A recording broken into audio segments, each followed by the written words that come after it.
Welcome, wandering souls and lost sailors, to the Ship of the Dead podcast. Welcome, matey.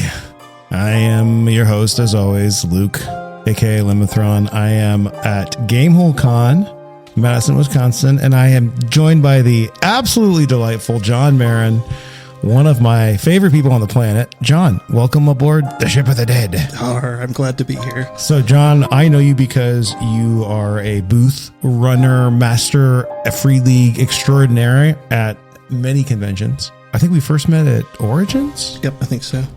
Several years ago. And we're just going to talk about OSR. Yeah. The OSR, the NSR. Let's start with a question. Is the OSR the old school revival or the old school renaissance to you? I'm going to get in trouble whichever one I go with. So I tend to think of it as the old school revival. Interesting. Because I was going to say, I think of the thing that I really like as the old school renaissance. Mm-hmm. And I think of old school revival as more of like OSE, Swords and Wizardry. Yeah. The retro clones. Retro clones. I mean, I know that we're splitting hairs here and everyone's entitled to their own opinion. But you know what? I make a game in this industry. I'm allowed to have my own opinion, you know? Absolutely. So the thing I'm into, I'm going with it. Old school renaissance. Mm-hmm. But why do you think old school revival? Well, I think I was kind of aware of it from the very beginning. So around 2008-ish, when that stuff started happening. Sure. So that's kind of just stuck in my head. But I'm actually more of an NSR guy. I mean, yeah, we're going to get there. That's obviously the next step. Yeah. So are you NSR or a new SR? Like what? I saw a debate a few, months ago that someone was like, NSR is already a thing, so we got to call it new SR. Yeah, I'm not on that debate yet. So you're saying new school revival or new school renaissance? New school renaissance. Oh, okay. Interesting. Oh, wait. So were you in the Google Plus days? Oh, yeah, absolutely. Oh, wow. I missed that. Oh, no, it was awesome. It was like a golden age. I mean, I feel a little bit like it reminds me of like bands I would get into. Like I'm big into Fish. It's like one of my favorite bands. But like, I feel like I miss the golden era of Fish, which is like the mid 90s, you know? I feel like the Google Plus is the same way. Like we're in a good era. Sure. But, it's kind of a golden age now, but it is. I feel sad for anybody who wasn't around for the glory days of gaming on Google Plus. Yeah. Yeah. It feels a little bit like fragmented. How about this? Give us an explanation to our listeners who may not know. What was Google Plus? Like, what about the OSR community was so golden back then? It seemed to me like we were the only people using Google Plus. It was this social platform from Google. But there was just great discussions, great community. I know people tended to run games on Hangouts. I didn't play a lot of online games, but I did read a lot of the discussions and participate in that stuff. So just all the creators were on there. Your circles could include basically everybody in the industry, everybody who's interested in that stuff. Yeah. Wait, so were the circles like I had a Google Plus account, but I didn't use it because nobody I knew was on it. Right. I was like, guys, I also had Google Wave. Did you ever I didn't play with that, but it was like hey, this is like if someone invented email now, but like it didn't catch on. So it's like, who's going to use it if people don't, Right. Yeah. It's kind of like it's like all those Twitter clones that nobody uses. It's like, cool. Mastodon's cool, but I'm not going to post on 10 of them. You're not going to get a critical mass of people in one place. Yeah. But so with the circles though, was that like a friend request on Facebook or is it more like a follow on Twitter where you could? It was more like a friend request on Facebook. I think you were connected both ways. Okay. And my friend Simeon Cogswell, I don't know if you guys met Simeon, but they were always asking me like, how do you know all this stuff? What's happening? Like, get on Google Plus. Yeah, man. That's where it is. Yeah, no, I missed it. I mean, now you've got, I don't know. So where's your spot now? Like, where do you hang out? Just for gaming info, there's not great. I mean, I'm on Blue Sky now, which is starting to get enough people on it in gaming to make it interesting. I mean, I follow a lot of Facebook people, but that's more for social. Yeah. I mean, and there's a couple, depending on where you're in, there's a few Facebook groups that are active, but they're always like missing key people, Yeah. I'm on Discord, but I'm too old to be on Discord because I don't get it. Well, I mean, I'm sure we're going to talk about him and Brad later, but Yochai is talking about a lot about this on Between Two Karens. Like Discord is so, first off, you really miss out on the ability for it to be publicly searchable. Like you have to be in a Discord. So like, if you don't know about the Discord server, then you're missing out on the information, You're not one of the cool kids. Yeah. If I go to Google and I'm like, I need to give me all the Fae-based OSR adventures, no discussion on Discord is going to come up in that search, which is a problem. Yeah, definitely. And the other thing is that Discords are very like transitory. Like it just moves so fast. Yeah. And I can't go back and find a thread I looked at yesterday. Yeah. I mean, even if you do find the thread, the information is presented much more like a chat where I'm like, well, I got to read 300 messages to know what this guy's even talking about. Right. Whereas like threads are definitely more for spreading information on a longer term. I'm very conflicted. I love our Discord community, but it's definitely, there is a thread thing in there now, but you have to turn that on and people don't use it as much. Yeah, I agree. So where else do you go? I mean, I've been on RPGNet for 20 plus years now. So that's kind of where I go for something. That's a good spot. Yeah. I see. What about N-World? EN-World? Yeah, I go there, but that's mostly D&D focused and I'm not a big D&D player. So. Yeah, that's fair. Yeah. Okay, let's talk about some stuff. Okay. What are you into right now? What's your hotness? First off, you came up to me earlier today and you were like, Luke, we got to get together and talk about OSR stuff. Yeah, well, I was hoping to pick your brains. Oh, well, we're going to get to that. Okay. But when you proposed that, what were you thinking we would talk about? What's this conversation that we've been putting off for over a year? I feel like, we're both into really similar stuff. Yeah. There's so much good stuff out there right now. That's it's hard to, like, as you said, Yokai and Brad on Between Two Karens, they're a great help in tracking what's going on. But there's just so many good things that have come out recently, and I don't know what you know about. Sure. And you don't know what I know about. So that's I thought cool. we could sort of share. Yeah, I mean, I want to give a shout out to Brad and Yokai because those guys are great. The Between Two Karens is a great podcast.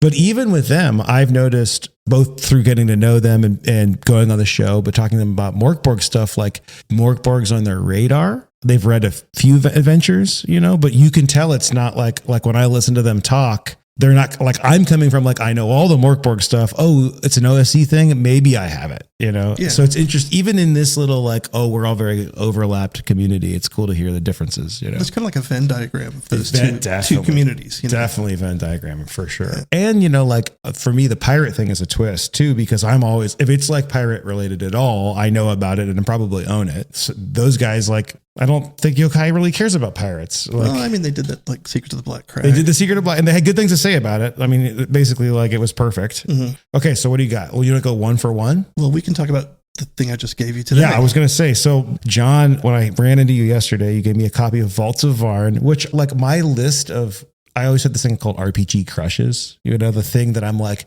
thinking about buying, but haven't bought yet. I like kind of want to run and do it in the wild or like talk to somebody else about it before I buy it. It's not one of those like instants. Mm-hmm. And Vaults of Varn has been on the list for a long time. I think the first thing I probably saw it on Games Universe's website. Mm-hmm. And then I think I saw Johan Nor tweet about it, about how beautiful. Somebody on Twitter posted about it.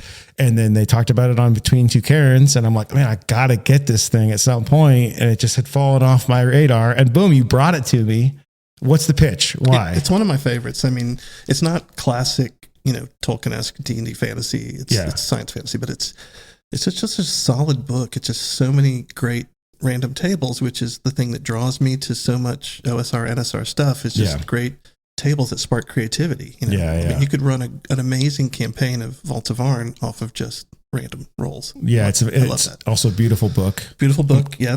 Looks like it's maybe 200 pages, around that, 180, like dark, vibrant blue cover. And then there's only one color ink in the whole book. I'm assuming it's a Pantone color. That's just this like kind of rich blue.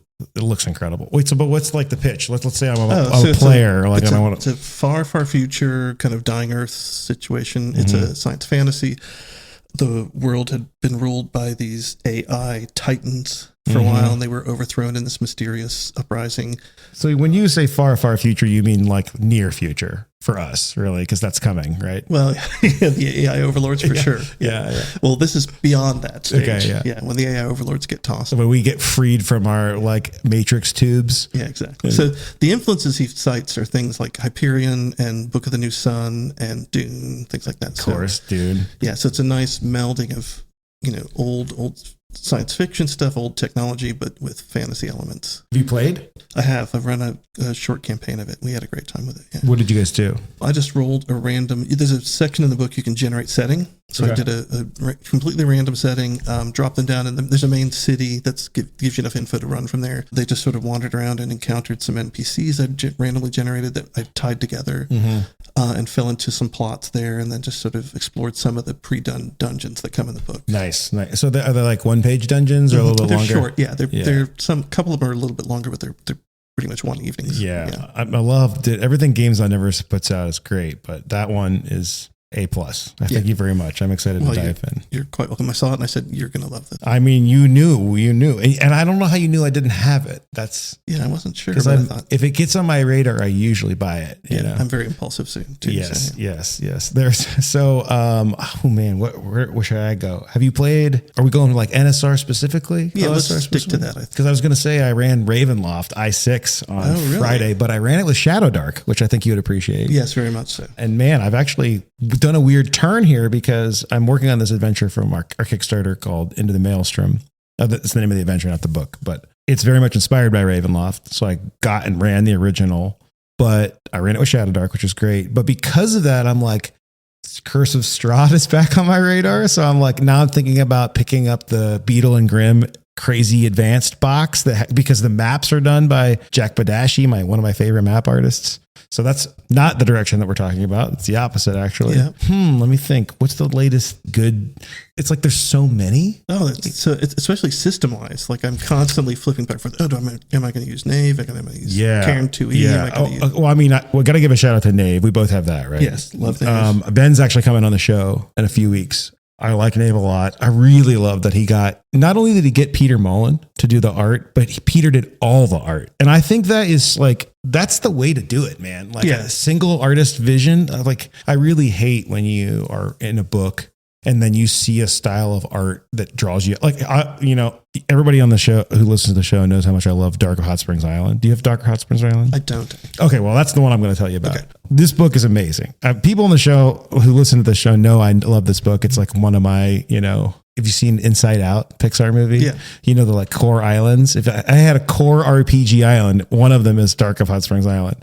But in that book, Gabriel Hernandez he is like half the book, in my opinion. His art is incredible, but like he couldn't do it all. So they had other people do the NPCs. And I'm like, they're great. There's nothing wrong with that art. But like, I'm like, couldn't you just like push it like a few months and get Cave to do it all? Because it would be like single artist edition, Yeah, I much prefer that. Yeah, if you just see someone who gets it and sort of presents the whole thing. Have you seen Outcast Silver Raiders? No. Outcast Silver Raiders? Yeah, so it's a system and setting, sort of a semi-realistic dark fantasy setting. But one of the things I love about it is that the author, and I'm blanking on both their names, but the author credits the artist as a co-creator. Like the two of them get equal credit. Okay, because great. So much of the art is such a part of the feel of the book. I think this is one of the things we'll probably get into in a minute, but like for me, especially the, Morkborg new SR vibe, that was the thing about Morkborg for me, is that I realized that the vibe was actually the most important part, and that like freed me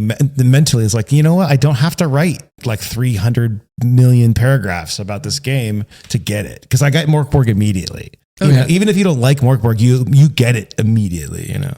Well, I think Dark Hot Springs Island is kind of the same way because the art, it's all black and white. Have you seen it? I've seen it, yeah. Okay, yeah. So it's, it's a small island, 2 mile hexes. There's 25 hexes, but every location has a 3D6 table of not only what's happening, but an encounter thing. And so they're all bell curve design. So like I ran at a convention last year with Pirate Borg, of course, because it's system agnostic, where your players show up in a hex. There's no way you can prep 25 hexes, each with 3 locations each with dungeons. Well, when they get there, you roll on the 3D6 table and the book is doing the work for you. Like it's a lot of dice rolling, but I like rolling dice, Sure. Yeah. So shout out to Jacob Hurst, the, writer and leader, I guess, creative director, Swordfish Islands. That book's incredible. Good. I'll check it out. Yeah. Let's see what else. I'm looking forward to Dolmenwood. Oh my God. I feel like we can do a whole episode about Dolmenwood. What are you so excited about? Well, I got all the Wormskin zines as they came out. So I love that stuff and I love that look. I was at first kind of iffy about the shift to the art style of the new books, but I've come around to loving it. But yeah, it's just such a great. That's my jam, is kind of dark fairy tale stuff. Yeah. And gothic stuff. So you're a big Vaesen fan, I take it? Yeah, love Vaesen. Yeah. I mean, I don't want to plug Free League stuff too much, but no, dude, we're Free League. Free League they're the best as far as the actual publishers go. Yeah, you know? and I do love Vaesen. It's one of my favorite games that Free League puts out. So. Yeah. I mean, so the thing about Dolmenwood, I kind of hate it because when I was obviously instant all in on the Kickstarter. And when I got the first preview PDF, I was like, oh my God, I have to go back and make Dark Caribbean even better now. Yeah. It's so crazy. The level of information and the presentation is so good. And I mean, you've got Gavin's level of presentation, but then also it's just like so well thought out and so well connected. But then I realized I'm not Gavin Norman. I'm Luke Stratton. I make Pirate Borg. I make a different kind of thing. I don't have to make the Dark Caribbean. If I made the Dark Caribbean like Dolan would, a bunch of the Pirate Borg people would be like, I don't want this. Yeah. I wanted like vibes, man. Yeah, exactly. So that I had a moment though. But that being said, I do think, if you're into the not selling it short, calling it the fairy tale thing, but the dark fantasy, spooky forest with sandbox vibes, man, Dolan would A+. I'm excited as well. What I'm not excited about is the system particularly. Oh, you don't like that he changed it, or no? I'm not an OSC fan in general, as we talked about. But have you read the player rules? I have. I like the tweaks, but it's still. If I run it, I'm probably not going to run it with the native system. I think that's okay. Yeah. I think I know what you might run it with. Well, what's your guess? It's going to be Karen, right? It's between two. It's between Karen, which I'm really leaning towards because it's got the same feel, that Dark Forest stuff, which I love. But Shadow Dark, I just. Oh, okay. Shadow Dark has become my sort of go-to for that style. So I think I told you this off air, but at GaryCon next year, I guess 2025, I'm hosting a panel called The State of the OSR. And right now my two confirmed panelists are Kelsey and Yochai. Perfect. So it's going to be great. Yeah. I'm going to have to go to GaryCon. Yeah. Shadow Dark would be a great fit. The thing about Shadow Dark, I think for me, is it like having come into the hobby via the One Ring, but mostly 5th edition. Like I can run Shadow Dark without thinking at all. It uses all that like vocabulary and like muscle memory, for lack of a better word, like make a con save. Okay. Make a charisma check, it's a +5. Like those things would come out immediately, but then it gets rid of all the things I didn't like about it, which are like, there's a skill for everything I want to do. So can I use my one skill? No, you can't. Tell me what you say to the guy, Right. It's like a super stripped down, smooth 5e. Yeah. Wait, so what's your decision tree right now for Karen versus? I'm leaning Karen, but I need to get the box that I've read the PDFs. But I don't do well with I don't learn games well from PDFs. I like having them; they're really practical and helpful. But I learn better from physical books. Yeah, sure. So. Shadow Dark has a little less setting baked in. Mm-hmm. It's a little bit more vanilla, which makes it a great toolkit. Right. But like, dude, Karen is like, it's pretty ideal for that. It's literally like it's built for. Well, I think it was created to run Dolmenwood stuff. Basically, run like Wormskin stuff. Yeah. Okay, so on the Wormskin thing, for our listeners who may not know, Dolmenwood, which is a setting, it started as a setting book, and I think with the OGL they really decided to make it a GM book, a setting book, and a player book with its own system, which is basically old school Essentials, right, with new classes and whatnot. Started out as a series of zines, yes, where it was just presenting the setting in like a few hexes at a time, and cool random tables like we were talking about. There's a great table for like random tavern food that's really funky. There's tables for weird bodies of water. There's tables for standing stones, just cool stuff like that. Well, so Exalted Funeral announced that they found a bunch of these in the warehouse like last week. And I was very excited, and I was like, add me to, like, notify me immediately, Yeah, I urge anybody who doesn't have those and is interested in that kind of forest fantasy stuff to check them out. They're really great. Well, unfortunately, I got tagged last minute to be like a guest host on Roll for Combat stream, and they went live while I was doing the stream. So I missed number 1 and number 7 and number 3, I think. I think there were only 8 overall. Yeah. So I got like all but 3 of them. So if anybody's got number 1, especially, I'm on the hunt. Hit me up at Limithron. Yeah. But they're like, so you're saying that the vibe is darker? Like vibe's a little darker in those. Yeah. It was just presented. It's very psychedelic. Yeah. Okay. It's got that aspect quite a bit. Yeah, I just loved reading them as they came out and trying to figure out, what's going to come next. Yeah. So I like that idea. I mean, that's kind of like what I'm doing with the Patreon with Dark Caribbean, but they're not by any means like zine level, like a finishedness. Like they're like, okay, here's this town, here's this generator. But it would be kind of cool to like release it as chunks along the way, Yeah. Make them collector things. I don't know. Yeah, we'll see. I got enough irons in the fire right now. Okay, so Dolmen Wood. Here's another. If we can shift gears a little bit. So, are you familiar with Thousand Islands? Oh, of course, okay. Of course. So I'm also heartbroken. I don't know. Yes, I am too. Yeah, that's a shame. But so this is for people that don't know. It's just a series of zines that were presenting a setting that was sort of Southeast Asian or Indonesian, Malaysian inspired. Yeah, it's really, really fabulous. Like the art's incredible. One artist, like we talked about, one artist's vision. One artist, one writer, an amazing writer, ZXU. This is another one that I got that. And I'm assuming you're going to get to Reach of the Roach God. Yeah. So they had a Kickstarter, big book. Like when that thing arrived, I was mad. You know, like mad. So it's very rare. I guess I'm a little bit of a snob. I'm going to say I'm not a snob, but I am a little bit. It's very rare that an RPG book arrives at my house and I'm mad at it. And that one, I was like, this thing is it's so gorgeous. It looks like a novel. Yeah. It's like a hardbound novel. But like the way that like the marriage of the like beautiful prose and the like isometric maps. Just amazing. And the prose, like you said, the NPC presentations in those zines in the book is just so great, so evocative. You can read 2 lines and you know that person, and you can play them. I have mixed feelings as a GM about how he did. It's system agnostic, and then all the NPCs are described with like 3 words about their strength and their armor, but it's like, can you remember any of the examples? Pretty wishy-washy. It's like I don't remember the specifics, but it's just 3 descriptive words that are no numbers tied to them, so you kind of have to work it out for yourself. Yeah, so like, I kind of feel, I have mixed feelings about this. And I feel the same way with Dark of Hot Springs Island. Anything system agnostic, because I'm like, well, give me something because you made the thing. But at the same time, I mean, I can also understand that it's more about the vibe. I don't know. Yeah, definitely. Like give me at least like a hit die or like a level, because sometimes you'll be like, you'll read a thing and you'll read it wrong and you'll think it's a cockroach, but it's a cockroach, it's like a human size. Or the opposite. You'll be like, oh yeah, I ran this thing as a boss monster, and the creator's like, oh no, that thing's like the size of a chicken. But I mean, I guess it's also like your table, right? Yeah, exactly. It's just, you should adapt it. But the writing is, I just call it poetic. It's just so evocative, and it's more, like you said, more vibes for sure. I mean, yeah, but also it's like vibes on another level. It's kind of, it also reminds me of, this is another tangent here or another pivot. Eat the Reich. Yeah. Because do you have Eat the Reich? I've seen it. I don't have it yet. So Eat the Reich is another one that I was mad when it arrived.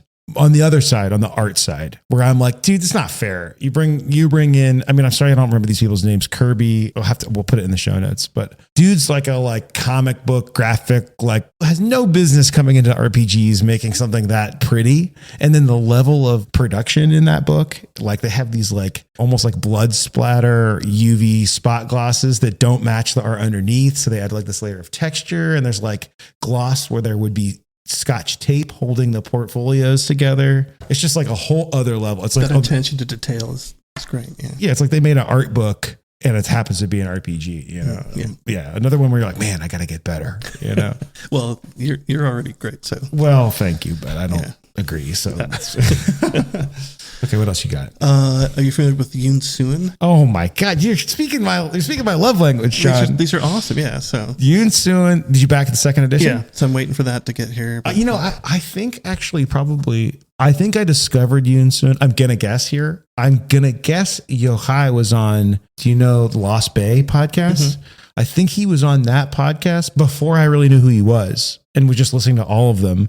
And he mentioned it, and I was like, "What is that?" It took me a while to Google because they didn't put it in the show notes. I was like, "What is it?" Yoon Suin. It's I'll put it in our show notes. YOONSUIN. Mm-hmm. Yeah, it's another Southeast Asia inspired. Pan Asia is inspired. It goes up to the Himalayas and South Asia. Yeah. It's another one where it's just a giant book of random tables that generate this amazing setting and adventures and everything you need. Yeah, it's another one of I actually have a talk I'm giving on Sunday about the Dark Caribbean, a panel, and it's one of the ones I've listed as one of the RPG, the design influences, not so much the obviously Dark Caribbean is a very different place than an Asian culture, but yeah, the table design in that is like, it's all table driven, but all the tables are like super evocative. Yeah, super evocative and really useful. And like there's a ghost generator in there that I'm like, this thing is amazing. Like the random weird teas and opium. Oh yeah, the tea and opium effects. Yeah. Have you played? Yeah, I ran a short game of that, and again, just generated the entire campaign randomly. Yeah, and just threw people into it, and it was very sandboxy, but it was very sandboxy. There's enough hooks in there that they could latch onto something. Yeah, that's definitely one where you could not buy that book and expect to have you can't sit down and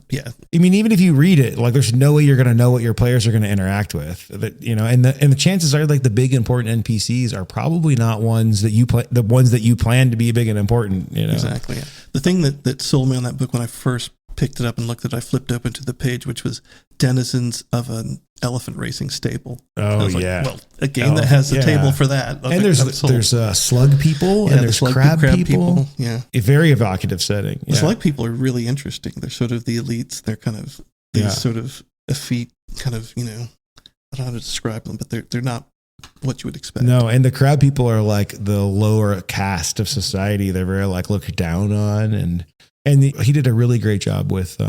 Once again, I'm not good at names. People who know me in person know that I have a hard time remembering people's names. So forgive me for not having these off the cuff. But he does a really good job of doing a city via tables, like the Yellow City, both the Yellow City and what's the other one? There's a couple regions that you can go to, and like you can get the vibe just from, going there and rolling those tables. Absolutely. Yeah. So that's a great one. I have not played yet. I don't know. I think that book really, really has inspired my visual imagination. Like it does things, you spend so much time in medieval fantasy D&D that you kind of like those tropes kind of get worn out, even when you're like looking on Pinterest or like looking for art concepts. But I read one where there's a haunted forest that's on the edge of this like field. And I'm like, all of a sudden I'm like in, I know who I'm going to mention next, but you're on a field of like kind of a Miyazaki, like Spirited Away kind of vibe, and like, oh wow, this is like a whole different mental space for my RPG imagination. Like I could just imagine like fighting these weird, crazy creatures in a cave. That's, I don't know, very evocative. Very evocative. Yeah. Okay. So that leads me to, Luca Reyes. I think I'm pronouncing that correctly. It's, Rejec. His handle is Wizard Thief Fighter. I know him originally from Ultraviolet Grasslands, which is like it's like psychedelic Oregon Trail. Mm-hmm, definitely. Do you have it? I do love it. Have you played it? I've not played it. It's intimidating. It is intimidating. It's a big book. It's such an unusual setting that I just, the vibe is there, but I just get in, like, what am I going to have my people do? But it's got a built-in, it's kind of through line where it's a caravan. So you're traveling across these grasslands, but it's super evocative. Again, gorgeous art by one person's vision, but not like art and writing. Yes. Yeah. Yeah. So that's of course my favorite, where you get him, Andrew Cole, Neverland, Oz. Yeah. Love those. Yeah. But he's got a new one, Our Golden Age, which seems like spiritual sequel. I think maybe spiritual prequel. Prequel. Yeah. I think it's more the period before the time of the UVG. I'm not sure. But sure. Sure. It's a great one. I mean, I've become a big science fantasy fan of late. Interesting. So see, that's one doesn't press buttons for me. Well, it's like you said. I mean, I've been playing games for 47 years or something now. So like a long time. So, and I still love classic kind of Tolkien-esque fantasy, but of course, you like to branch out and try some other stuff. So. Yeah, I mean, I understand that. I think for me, I obviously love Star Wars, which is a different kind of, it's more like space opera than science fantasy. Kind of stuff. Yeah, I don't know. I think for me, mixing magic and tech, like they serve the same purpose for me. Sure.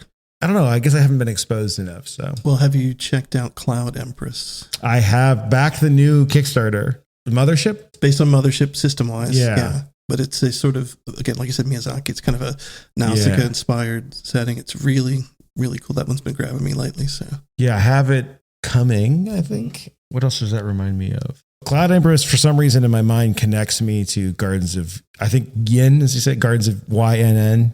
Mm-hmm. Yeah, I would say in, but I don't know. Yeah. I mean, this is like a kind of like procedurally generated kind of point crawl, I guess. Yeah, it's the deeper you go, the weirder it gets. Yeah. And you're saying that's the same guys who did Stygian Library? Same woman. Same woman? Yeah. Excuse me. I was taking a gamble there and messed it up. I have not checked that out. It's kind of one of those, like, I heard enough people talk about it. And I also think Andrew Kolb mentioned it in the same place I found out about Dark of Hot Springs Island, which is in Andrew Kolb's like appendix, or like, his appendix N was like 3 books. And I think one is Gardens of Yin. Shifting gears again. Are you familiar with Lazy Lich? No, but I heard Yochai talking about him recently. Yeah. So the new one is Windwraith, I think it's titled. Oh yes. No, I do. I backed that. Yeah. So I just got my copy. I haven't had a chance to look at it at all. Yeah. I paged through it. It is a lot in a great way. Same thing. Artist, creator, creation. Exactly. I mean, those are probably my favorite things. Windwraith is very, how do you describe it? It's like a wave crawl. Mm-hmm. But not like, it's not piratey. I mean, there are some pirates, but it's much more like weird, crazy ships. I actually kind of feel like you could smash that and Pirateborg and Tefrotic Nightmares together. The new Morkborg book. Yeah, absolutely. I think that'd be a nice mix. Obviously, haven't played it yet. Just cracked it open. I forgot his name was Lazy Lich. I think so. Yeah, I have the other ones too. Toxic something. Yeah, Willow. They're all little. I think I did the like all in because I was like, well, if you're going to ship me something, give me pile it on. Yeah, pile it on. Yeah. And they're like, oh, $10 for your other zine or whatever. Sure. Yeah. Well, I think you and I have the same level of addiction to Kickstarter. Well, for me, it's like, I mean, yes, I agree. I think that's a good thing, but it's also like research, Yeah. And I say this all the time. Like I'm an adamant believer that collecting and reading RPGs is playing them. Like people all the time are like, I don't have time to play that. Like that'll never make it to my table. And I'm going to be like, so? Like you're expanding your cultural knowledge of the field that you're in. And even as a player, it's just a person who's interested in RPGs. Being aware of more than a handful of systems is really, like, I think, useful. This isn't quite the perfect analogy, but it's almost like it's the same, a lower level of magnitude is saying, oh, I'm not going to buy that band's record because I don't have time to go see them in concert. It's almost like that. Obviously not the same, but like to say that you're not going to enjoy some of these incredible books, some of which they're best enjoyed by looking at them, which you may not get to do as a player. It's like, I think that's a disservice. If you're listening to this podcast and you're not buying RPG books because you don't have time to play them, like you're missing out, man. Just reading them, you're there. Right. Well, I think it builds your toolkit, right? Stuff that you run across and say, oh, that's a cool way to do that. Or it helps for sure. And just to be exposed to stuff that you're just not familiar with. Yeah. And you have those tables that you can suck into your own game. Absolutely. I mean, there's so many cool dungeons that you could, just because they're written for one system doesn't mean you can't pull them over. Absolutely. Yeah. Into the Odd Iron Coral could totally run that in Pirateborg. Why not? Or the other way around, run, I don't know, Buried in the Bahamas is very Caribbean, but you could run any of the dungeony things into the Odd, Yeah, absolutely. What else we got? I feel like there's so many that it's hard. I'm running out of the like ones that are at the forefront of my brain. Exactly. I'm feeling the same. There's just, again, we talked about it, but we're living in a golden age of RPGs. There's absolutely. So many good games. There's too many to be able to play all the time, obviously. Well, and they're like, not only are there a lot, but like there are creators we know who are like hitting $1 million Kickstarters in the RPG scene. Yeah. It's like these are like small teams. It's like, dude, that is awesome. Like there are enough people in this hobby for it to be like, these people now do this for their living for the next 10 years, you know? And I love the fact that there's enough of a fan base now that are interested in sort of interesting, different indie kind of stuff. And yeah. It's really great. Did you go for the Monty Python RPG? I did not, actually. I did not either. Yeah, it was, I almost pulled the trigger. It was one of the few I didn't go for. Yeah. What about the Discworld RPG that's up right now? I have never read Discworld, so I was not a target audience. I've read Mort, which is kind of a story about Grim Reaper Mort, who like loses his power because of a bad disciple, a bad apprentice. And then there's another one called Native, I think, or there's one that's more of like a tropical island vibe, but it's definitely a little bit more humorous, and like the world is a little more fantastical. I like my fantasy dark, a little more grounded. Yeah. Not even grounded. It just needs to be like dark. Well, speaking of that, my 2 current Kickstarters I'm doing is yours. Oh, okay, excellent. I love that. All in on. I love that for me. And this one called Broken Empires. Have you seen this thing? You told me about this the other day, and I said, wait to tell me about it to the podcast. So, Okay, yeah. well, let's talk. So it's Trevor Duvall, who has the Me, Myself, and Die YouTube channel where he does a lot of solo plays. I don't tend to watch a lot of actual plays, either solo or group. Yes. It's just an odd thing to me. I don't know about watching other people play role-playing games, but I get that lots of people enjoy it. But he's doing this game that is basically sort of Frankenstein monster in a good way. It has a base of D100 games, well, I'll tell you, let me give you a little quickie rundown. My gaming history is very weird. Like I did not start with D&D. I don't have any kind of nostalgia for D&D. Sure. My first role-playing game was this obscure thing called Empire of the Petal Throne, which is very weird. Never heard of it. Yeah, it's a very odd game. But I got that for Christmas when I was 13 in 1976. So I started playing pretty early. But before I even played D&D, I had already played like Metamorphosis Alpha. Yeah. I had played Traveler. I played Boot Hill, this Western game. Oh, so, I know Boot Hill, yeah. Yeah, so we were not one of these D&D only groups for sure. Yeah. But the thing I shifted to, I played D&D. I played AD&D 1E from 78 to 81 and then quit. I didn't play D&D again until 2008. But we played RuneQuest. That's what we shifted to. So sure. RuneQuest, I don't know if you've ever played that, but it's I haven't. The beginning of the BRP system. It was a D100 roll under. And so Trevor's taken that kind of core of D100 roll under games and done some really kind of clever things with the mechanics. And then he's pulled in things like he's got a social conflict system that's inspired by One Ring. He's got a travel system inspired by One Ring. He's got the D100 rolling is blackjack, so you're rolling a roll under your skill, but as high as possible because the 10th digit of your dice is your skill success levels. But yeah, it's but he's pulled a lot of things from other games that it's a nice combo. So it's a fairly grounded, relatively dark fantasy setting. So yeah. So but it's not a solo game. It's not a solo game. It has solo rules. Okay, of course it does. And I think Sean Tompkins, of course, is working on it as for every solo rule set for every game. Yeah. Ever. Is that the Ironsworn guy? Yeah, of exactly. course. Yeah. But I think it's basically a group GM led. Got it. Mm-hmm. Yeah. I think he played Pirate Borg on his channel. Me, Myself, and Die. Oh yeah. I haven't seen it. So yeah, I mean, I'm kind of the same way. I first off, role playing games for me, like the solo part is making them. So I don't play them solo. I don't think I ever will. I've tried it a couple of times and it doesn't really scratch the itch I want from role playing games. Yeah. I mean, if I'm going to just noodle around with stuff like that myself, I tend to I'll just be writing maybe. Yeah, that's for me. If I'm like, I'm going to sit here and come up with the creative thing, I'm just going to write it down and give it to somebody else to play. Yeah. And it's the social interaction for me at the table. Yes. Like that's why I don't do a ton of online gaming. I did during pandemic. We had my home group just went to Zoom and we just played the whole time. But I really want that instant feedback and the visual of just sitting around the table with friends and just seeing how they react to things and playing off of them. And that energy is really important. So yeah, I have pretty much stopped playing any online games. And I mean, I love the online tools. Obviously, we are huge fans of Foundry and Alchemy and Roll20, but for me, I like the interaction part. That is just, I feel like I get more out of it. And when there's too much digital stuff, I am an over prepper when I can. And sometimes you can't over prep for an in-person game. Like I got to go there tonight and I ran out of time. It's like, oh, my game's tomorrow.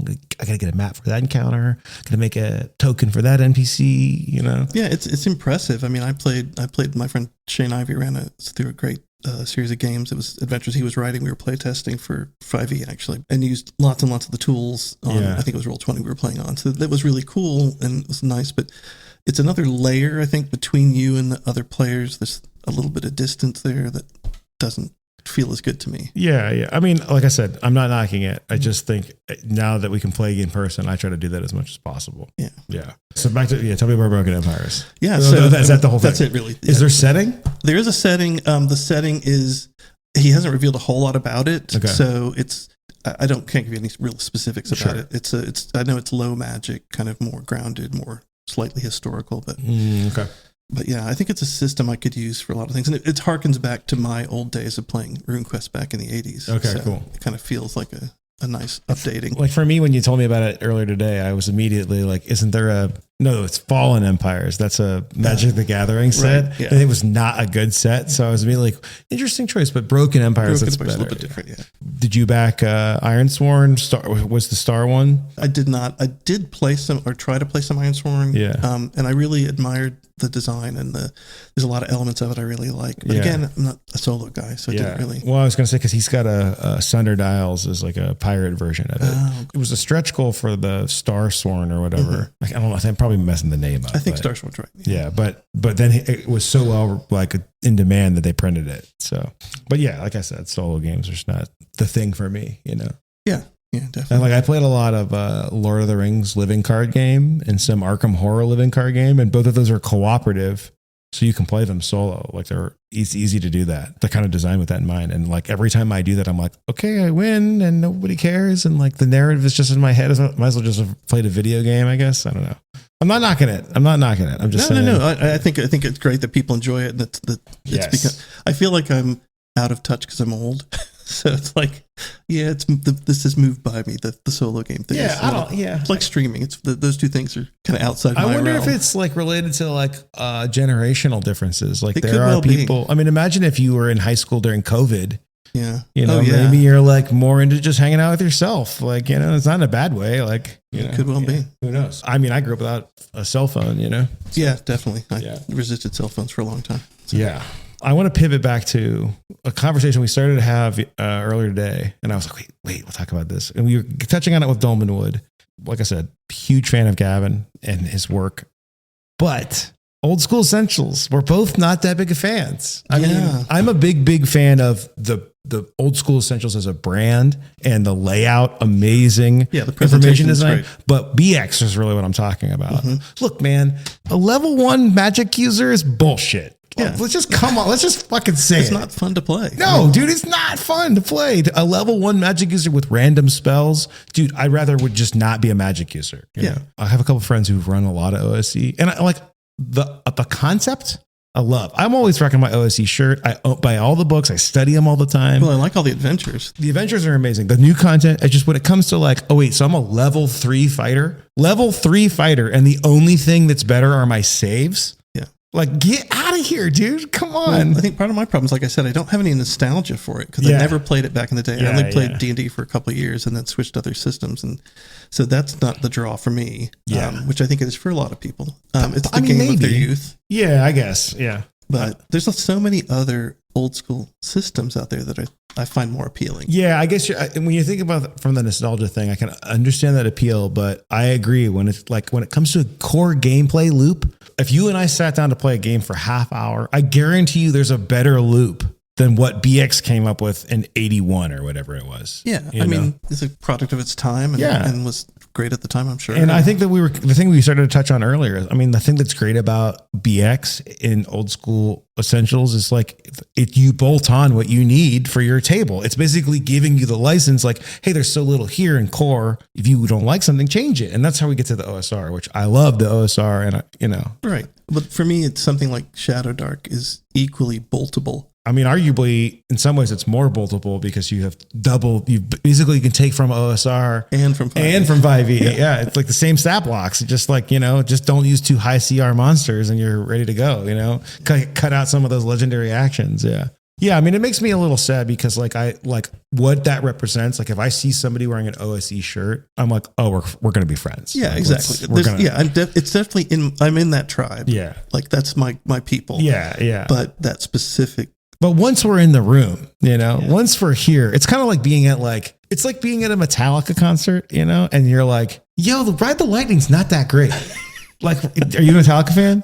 I'm not a metal fan. Oh, okay. I mean, that's not maybe the best example. Red Lightning is sweet, but it's also like they made better music than that, like same band, it's the same kind of thing. I don't know. It's like what the cool thing about BX isn't the core mechanics, right? Is my opinion, Now, I mean, as an OSR podcast, I'm probably gonna get a bunch of shit for this, Well, you gotta be honest. Yeah, I mean, you gotta be. I mean, you know what? This is another thing I take from Yochai. He's like very good about being true to himself and being very public about it, But I think that OSR NSR is a big enough tent that we can all be in there. and enjoy it and appreciate what everybody else likes, even if it's not your thing. Yeah, absolutely. And I said this, I will still continue to play OSE and BX with joy in my heart.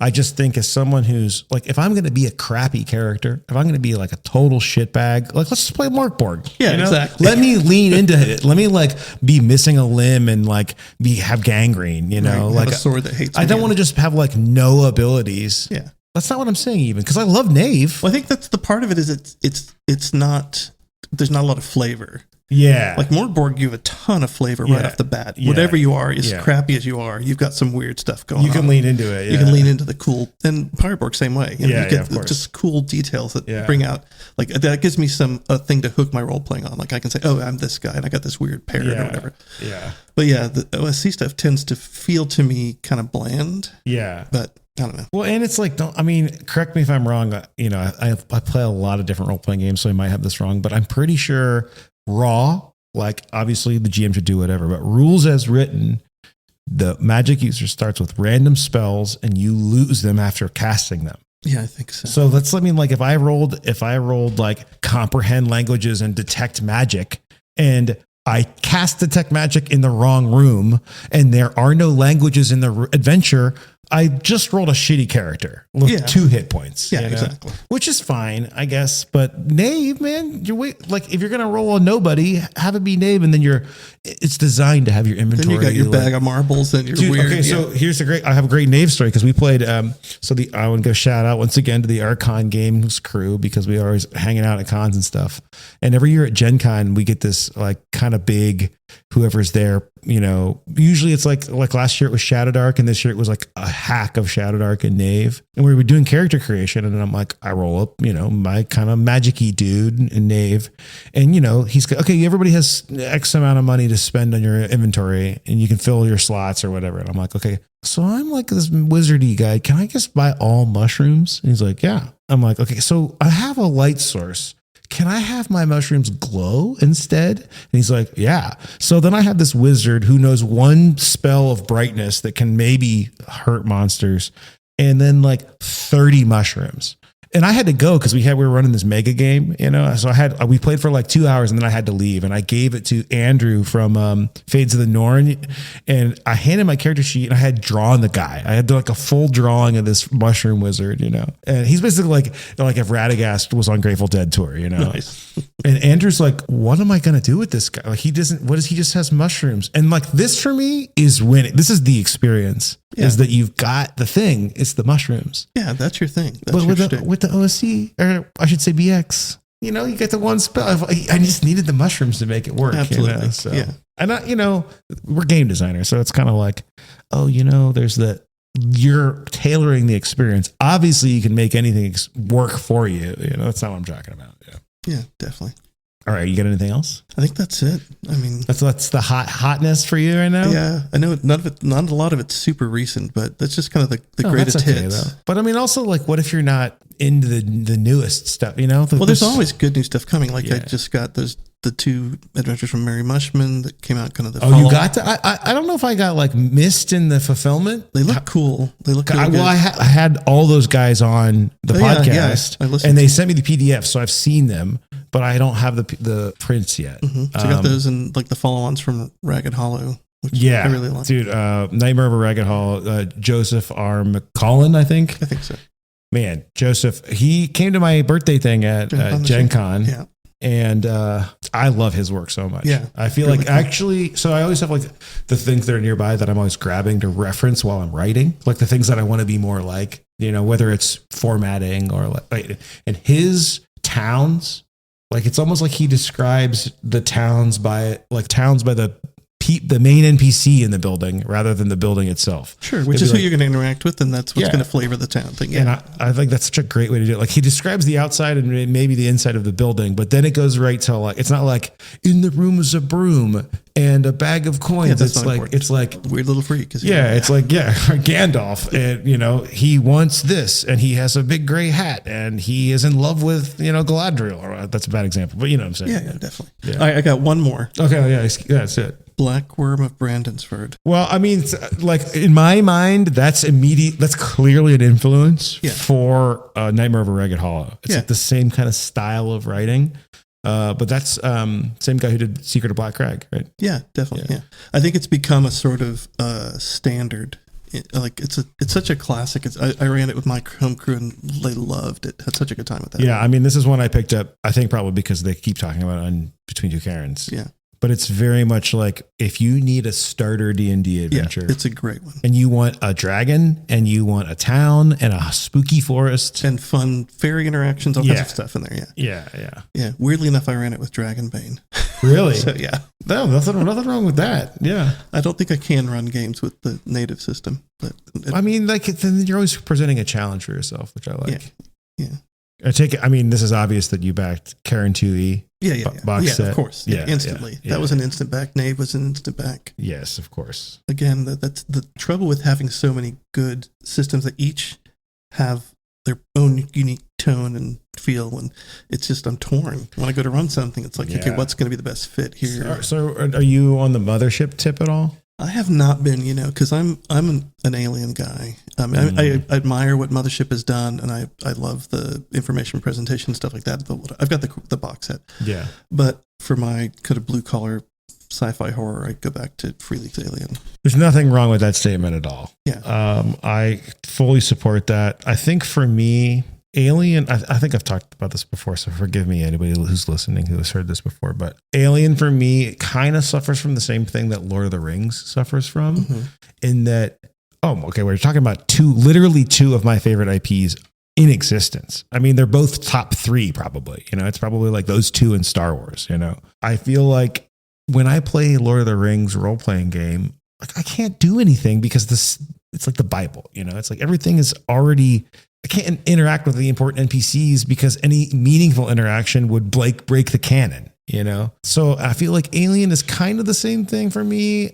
There's a little bit more, especially with Prometheus and all that like weird black goo stuff. You can go further, but it's kind of like, I don't know. I think maybe the other problem with Alien for me is that as a role-playing game, not as an IP, is that we all know the xenomorphs.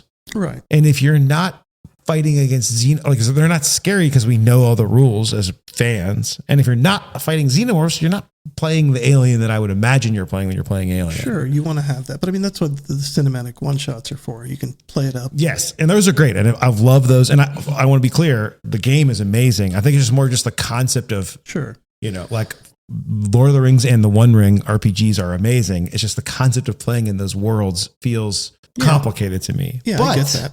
Mothership is basically Alien. It's free from all that baggage. It's literally Alien. I mean, like the four classes are android, teamster, scientist, and marine. Yeah, like it's Alien, but I don't want to say with the serial number fired off. It's like it's designed to let you play in the same kind of mental space with none of the written rules about how aliens work. And it spawned one of the amazing communities in the game, like Morkborg. It's Mothership. Morkborg and Mothership are the just stunning amounts of creativity those things have unleashed. And Pyroborg is on the way. I mean, Pyroborg's got a great community that's putting out cool stuff. They definitely are making cool things. I guess the thing with Mothership too for me is that their information design is so good. I mean, and it fits the theme. Absolutely. The visuals look great. Yeah, but the one I was going to mention was Warped Beyond Recognition, which is one I picked up. A zine I picked up because Sean actually recommended it on his blog, but it's like one of those ones where you're like, oh wow, this is really single creator, very clearly made by someone who really cares about the adventure that they're making and has thought it through, and you're on a spaceship and there's things going on, So much good stuff. So much good stuff. Okay, let's pivot back to GameholeCon. Anything coming up? Are you excited for? I'm getting to play Shadow Dark tonight, run by our friend Krista. That's going to be fun. Do you know you're going to play? I don't know. Don't know anything about it. I think it's an adventure that is specifically written for GameholeCon. Oh, cool. That's fine. So that'll be fun. Yeah. I don't have a whole lot going on. Just seeing friends that I only see at shows. We didn't talk about Dune. We'll talk about that briefly because you bought me a copy of Dune Imperium. Yes. Why do you keep giving me things? You're such a good friend. Well, they're just things that I know you're going to love. But I don't know. That's why we're good. That's why we're friends. Because I know that you can tell when I'm going to like something. Absolutely. That's good. What'd you think about the movies? I love the new movies. I love them. Are you a big fan of the books? I am. Would you be offended if I told you that I thought the movies made the books better? Not at all. Because I left Dune 2 like a changed person. Yeah, I thought it was amazing. It was absolutely incredible. And I went back and reread Dune after watching the second movie and found myself being like, oh, I think Denis did a better job in this scene multiple times. Yeah. And a few of the things that he changed, I was like, no, that was better. It's kind of like when the Watchmen movie came down and they changed the end and people online were like pissed. And I was like, no, this is better. This is. Yeah. No, I definitely agree on that. I went and saw the second movie at an IMAX theater with my brother was visiting from England, and we had such a great experience. We just loved it. And yeah, huge fan of the new movies. Yeah, I saw it twice in theaters, which, back in the day was not be saying much. I remember seeing movies all the time, and now I'm like going to theater. I had to like block time out. I think I finished a Patreon map and was like, tomorrow is the 1st. It's a new month. I'm going to go see it in the middle of the day. And I went and saw it for the second time by myself. Dude, it's like goosebumps, maybe a few tears. Like, oh my God. So and the Hans Zimmer. Yeah. Like, and the sound effects. Everything about it. The art visuals, direction. Oh yeah. Everything. Yeah. Oh man.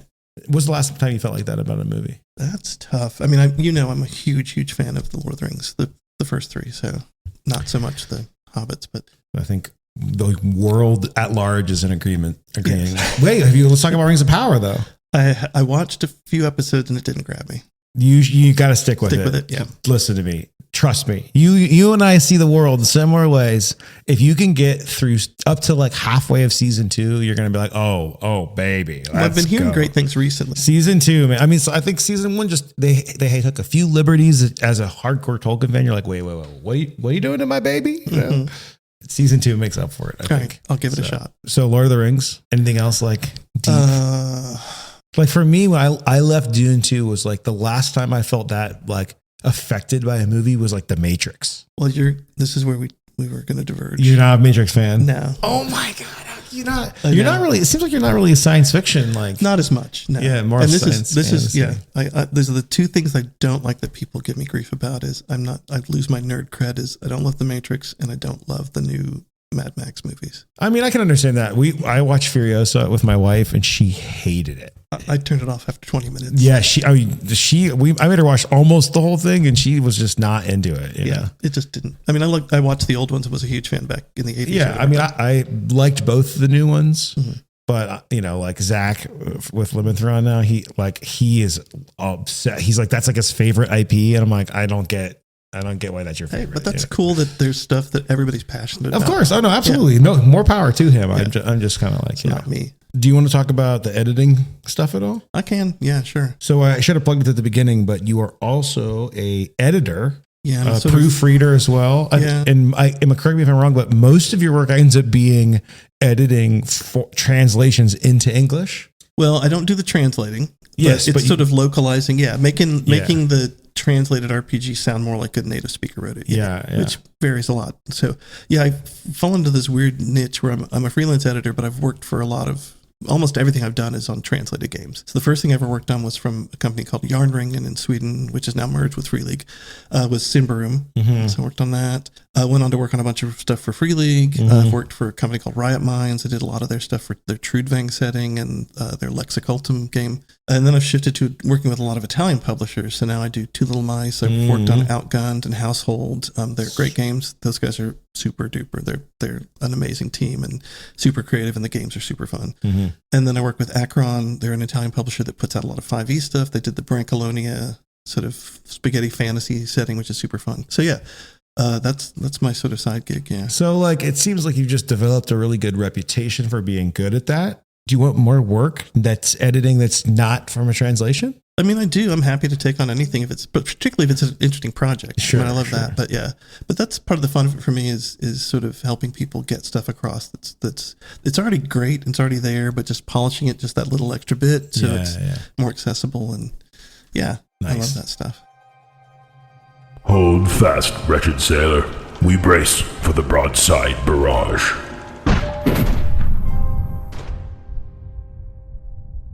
First system you ever played? Empire of the Pedal Throne. Most recent system you've ever played? Dragonbane. Yeah. RPG that you have yet to play but would like to try. Oh, Cloud Empress, definitely. Okay, I'm going to do a two-forked on this one. Favorite edition of D&D? This is going to be weird. I don't love D&D overall, and I can see I can see what 5e has done, but really it's 4e. Wow, I've never heard that on this show. Yeah, so it's because I'll tell you why. I play fighters. I don't play magic users. I play fighters all the time. Okay. And that was the first version of D&D that really made fighters as fun and interesting to play as magic users. You had tons of cool, funky powers and stuff.